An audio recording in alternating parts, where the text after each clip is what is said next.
राजकीय परिस्थितीचं वास्तव पाहूनच अजित पवारांना सोबत घेतलं असं फडणवीसांनी संघाच्या बैठकीत म्हटलं। संघ परिवाराच्या समन्वय बैठकीत अजित पवारांना सोबत का घेतलं याची बाजू फडणवीसांनी मांडली आहे। लोकसभा निवडणुकीत अजित पवारांना सोबत घेतल्याचा फारसा फायदा भाजपला झाला नसला तरी आगामी विधानसभा निवडणुकीत अजित पवारांना सोबत घेऊनच लढण्याचं भाजपचं ठरलंय असंही ते म्हटल्याची माहिती समोर येते। लोकसभा निवडणुकीत गडकरी आणि रक्षा खडसे वगळता जुने उमेदवार पराभूत झाले असा मुद्दाही त्यांनी या बैठकीमध्ये मांडलाय।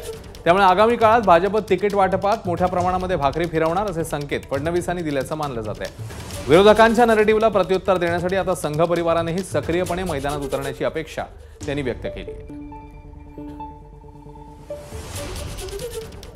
तर संघाच्या बैठकीत देवेंद्र फडणवीस नेमकं काय म्हणाले आपण बघूया ग्राफिक्सच्या माध्यमातून। 2019 मध्ये भाजप सर्वात मोठा पक्ष तरी एकट्याच्या मतांच्या टक्केवारीवर सत्तेत येईल अशी स्थिती नव्हती। त्यामुळेच एकनाथ शिंदेना सोबत घेतलं पण दोघांची टक्केवारीही लोकसभा विधानसभेसाठी पुरेशी नव्हती। भाजपचा मूळ मतदार संघ परिवारातील अनेकांना रुचलं नसलं तरी अजित पवारांना सोबत घेतलं। राजकीय परिस्थितीचं वास्तव पाहूनच अजित पवारांना सोबत घेतलं। लोकसभा निवडणुकीचा अभ्यास केल्यावर लक्षात येतं की अजित पवारांना सोबत घेतल्याचा फार फायदा झालेला नाही। लोकसभा निवडणुकीत शिंदेंना भाजपची 89% तर भाजपला शिंदेंची 88% मतं ही ट्रान्सफर झाली। भाजप आणि अजित पवार यांच्यामधील वोट ट्रान्सफरेबिलिटी मात्र 50%पेक्षा कमीच पाहायला मिळाली।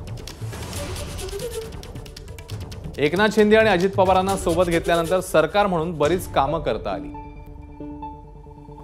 मग या सरकारच्या काळात कामाचं सातत्य तुटलं होतं ते पुन्हा सुरू झालं। विधानसभा निवडणुकीतही अजितदादांना सोबत घेऊन महायुती म्हणूनच पुढे जायचं ठरलंय असंही या बैठकीमध्ये फडणवीसांनी सांगितलंय। लोकसभा निवडणुकीच्या अनुभवातनं सध्याच्या काळात उमेदवार महत्त्वाचा हे लक्षात आलंय। नितीन गडकरी आणि रक्षा खडसे वगळता जिंकलेले इतर सर्व नवे उमेदवार होते।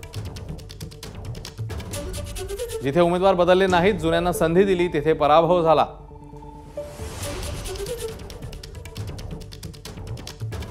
विरोधकांच्या खोट्या नरेटिव्हला संघाचा विस्तृत विचार पराभूत करू शकतो त्यामुळे सर्वांनी सक्रियपणे मैदानात उतरावं असंही या बैठकीमध्ये म्हणाले देवेंद्र फडणवीस। एबीपी माझा, उघडा डोळे बघा नीट।